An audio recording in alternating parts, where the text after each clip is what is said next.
Ini ya teman-teman, untuk panel AC distributor sudah kelar kita buat. Nah ini kita ngerakit ini hampir 2 harian. Jadi ini kita menggunakan 2 panel untuk konsep PLTS dengan kapasitas 30.000 WP. Ini memang kebutuhan rumah tangga yang ingin kita install PLTS-nya ini lumayan besar. Daya PLN 7000 watt, namun pemakaian PLN harian atau beban harian dia lebih dari 100 kWh. Jadi untuk sistem mesin inverter kita menggunakan 2 unit inverter dengan kapasitas 10.000 watt serta sistem tegangan 96 volt. Untuk panelnya sendiri ini kita buatkan 2 unit. Yang sebelah kanan ini dia adalah panel ATS sinkronus. Jadi tiap inverter nanti akan dihandle oleh masing-masing sistem ATS ya. Walaupun ini jadi satu box. Terus untuk panel yang AC ini dia untuk mendeteksi atau melihat beban tiap inputan atau tiap grid ya. Jadi input PLN atau penggunaan PLN kita juga bisa lihat, penggunaan di inverter 1 kita juga bisa lihat, penggunaan di inverter 2 kita juga bisa lihat. Jadi tuan rumah bisa lebih detail untuk melihat konsumsi pemakaian beban ini dihandle berapa watt dan dia dari sumber mana ya, PLN atau inverter. Untuk banks baterai ini ya, kita sudah buatkan rak di belakang ini. Gede ini ada 2, itu yang sama belakang. Besok kita akan jelaskan. Di sini saya mau fokus jelaskan ke sistem panel AC distributor. Untuk bagian dalam, ini ya teman-teman. Untuk bagian dalam, di sini kita juga tambahkan untuk KWH masing-masing sumber. Nah, ini ada KWH untuk inverter 1, yang pojok kanan KWH untuk inverter 2. Dan yang tengah KWH untuk grid PLN. Nah untuk KWH ini dia range pembacaannya tinggi banget ya, lebar. Beda dengan KWH meter yang kecil-kecil itu. Kalau yang KWH kecil itu kita harus reset tiap 1 bulan atau tiap 900-an KWH. Tapi kalau yang KWH seperti ini, dia bisa membaca sampai dengan hampir 10 juta KWH. Atau kalau kita pemakaian harian di angka 100-an KWH, bisa sampai dengan ratusan tahun. Jadi selamanya KWH ini nggak perlu kita reset, sudah menambahkan dengan sendirinya. Nah ini yang bawahnya ini kita juga ada, ini CT current ya, untuk membaca arus pembacaan di panel depan.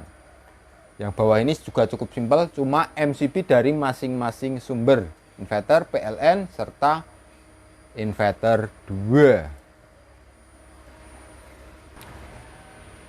Jadi CT current yang di dalam tadi untuk membaca tampilan power meter yang ada di depan ini ya teman-teman. Ini tiap masing-masing sumber kita kasih satu power meter. Untuk power meter sendiri kita menggunakan produk Larkin.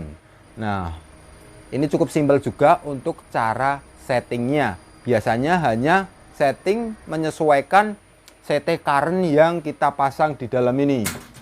Kebetulan ini untuk CT current kita menggunakan yang 50 ampere per 5. Berarti di power meter ini kita harus setting juga sesuai CT current-nya. Caranya mudah seperti ini. Ini ya untuk settingnya, tinggal tekan set, langsung geser keluar ini, baru kita tekan lagi set. Nah kalau ini untuk setting voltase, perkalian voltase, kita masuk ke CR atau current, arus current-nya ya. Terus kita tekan lagi. Nah ini, nah di sini kita buat 50 ampere karena kita menggunakan CT tadi yang 50 ampere. Geser. Oh kok geser? Gesernya ini pakai S. Nah terus kita arahkan ke 50. Oke, udah. Geser lagi. Ini kosong. Udah. Nah, kalau udah 50 sesuai CT-nya tadi baru keluar. Udah, dia akan membaca akurat ya untuk pembacaan ampere meternya.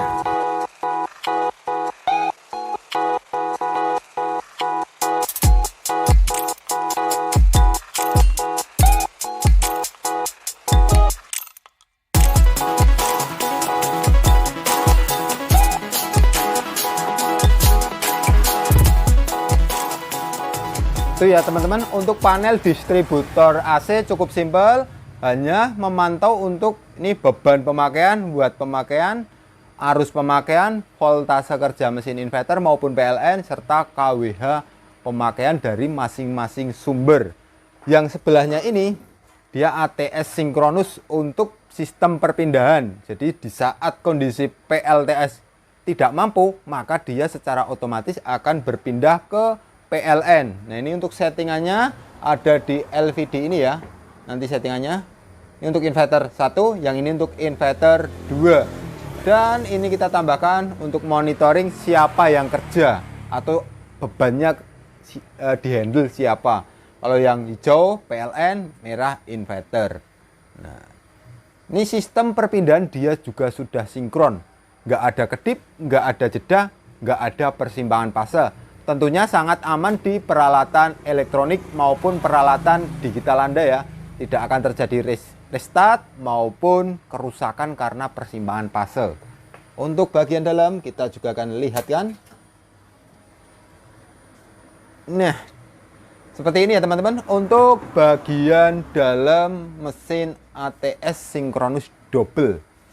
Jadi di sini blok untuk ATS 1. Ini blok untuk ATS inverter 2, dan yang tengah ini untuk sistem sinkronisasi antara masing-masing sumber inverter dan inputan PLN. Yang pojok kiri ini kita tambahkan juga COS sebagai emergency di saat kondisi ada kerusakan ya, entah di ATS, entah di apa, biar beban pemakaian nggak padam, tinggal kita geser. Nah, kalau ke tengah seperti ini, maka sumber akan off.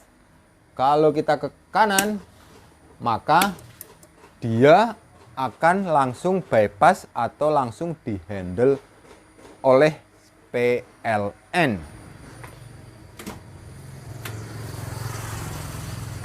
Ini ya teman-teman, untuk penjelasan sistem kerja dari panel AC distributor dan panel ATS sinkronus. Untuk persiapan lainnya kita juga sedang siapkan. Ini di belakang kita ini untuk sistem banks baterai serta panel distributornya. Yang di belakang ini juga banks baterai juga, panel distributor serta MPPT-nya. Untuk inverter nanti kita taruh di sini. Inverter sedang kita uji di bawah. Mungkin cukup sekian untuk penjelasan sistem kerja dari panel AC distributor dan panel ATS sinkronus. Sekian, terima kasih.